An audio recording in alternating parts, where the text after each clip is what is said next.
Hi again, Mark here from Talkingbass. This week I'm going to take a quick look at this new bass that you might have seen me using from time to time on recent videos. As you can see, it's a Fender Precision, but this is the 1950s Roadworn edition. I bought this bass secondhand from the Bass Gallery in London in the UK, and I have to say, right off the bat, that it's possibly the nicest P-bass that I've ever played. I was passing through London and stopped off at the gallery to check out what they had in stock, and I instantly fell in love with the feel and tone of this particular model. It's actually a Mexican Fender, which surprised me, especially considering the price of just over £1,000, which is more in line with the American-made Fenders. But don't let that put you off at all. This thing is really, really well made, and again, just shows that looking at Fenders based on the country of production can be a little misleading. So it's based on an overall vibe of the 1950s Precisions rather than any one model, and it comes in two different colours, Fiesta Red and this cool two-tone Sunburst. It's got the good old anodized faded gold scratch plate and this rather obvious road-worn look and finish. It's got various chips and scratches all over the body to give it that well-gigged look, and this is obviously a love it or hate it kind of styling. I don't really care because I bought it based on the sound and feel rather than the appearance, but I know some traditionalists don't like this kind of fake wearing. I've got some other basses that I've genuinely worn down over the years, and they do tend to be a little different to this. My Fender Jazz has been battered from lots of gigging, and it's got a lot of chips and marks that are a lot more obvious and imposing than those on the Roadworn. You know, it's more the kind of damage that you wouldn't really want to pay for. But regardless, I do like the Roadworn finish on this P-bass more than the brand new perfection of, let's say, a normal Fender. So whatever, at least, you know, I won't be getting too precious over it and, you know, suffering panic attacks when I accidentally slam the headstock into the door frame of a dressing room. Now, in terms of build, this thing is awesome. It's a very light bass at just under £9. It's made of alder and it feels great with no neck dive or anything like that. The neck is pretty wide at 44.5mm at the nut, and it's 7.25 inch radius, so it's very much a vintage Precision in terms of playability.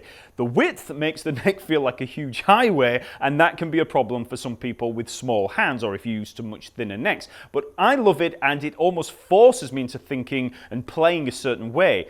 This isn't the kind of bass that works so well for playing Bach preludes, but old school, you know, soul, funk and blues, it's great for that stuff.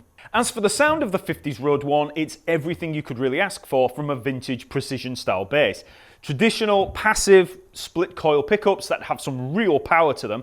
And I'm very much a Nordstrand pickup addict when it comes to Fender replacements, but there's no way I'll be changing these out. I've got regular gauge flat wounds on here, so, you know, slapping isn't going to sound too hot, but we can listen to a few other styles.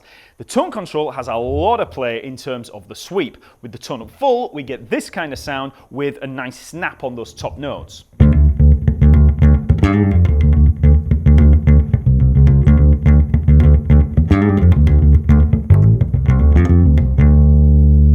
Now, if I roll the tone right off, we get barely any high frequencies at all.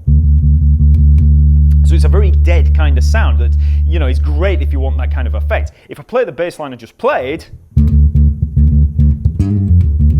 you know, it doesn't sound too hot. But if you're just playing a more static kind of bass line,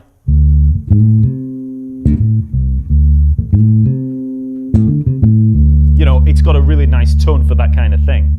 Now let's have a listen to how it sounds with a pick. So with the tone up full,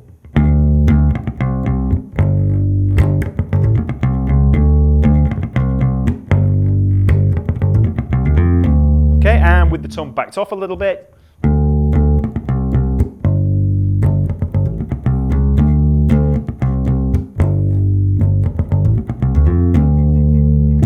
If I back the tone off a little and then play with the thumb with maybe a little bit of palm muting, we can get more of a Motown kind of vibe, you know, to get that kind of tone.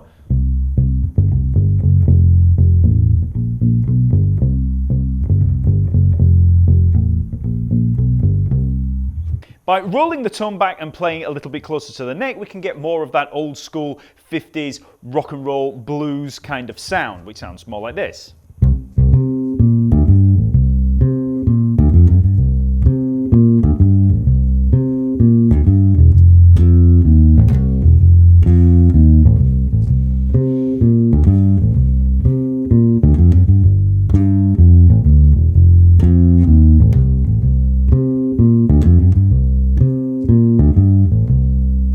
Now, for something a little different, you can actually crank that tone and get a fairly decent kind of Steve Harris, Iron Maiden kind of tone.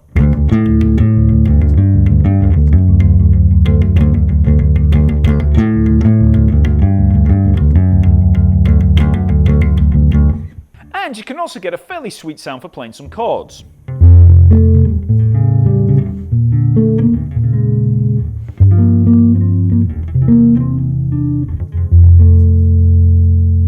So the Fender 50s Roadworn P-Bass is a great instrument with impeccable build quality. It's light, sounds great, and if you like that vintage P-Bass vibe but you can't afford, an original 50s model, then this is a great next best option, and I love it. So I'll see you next week.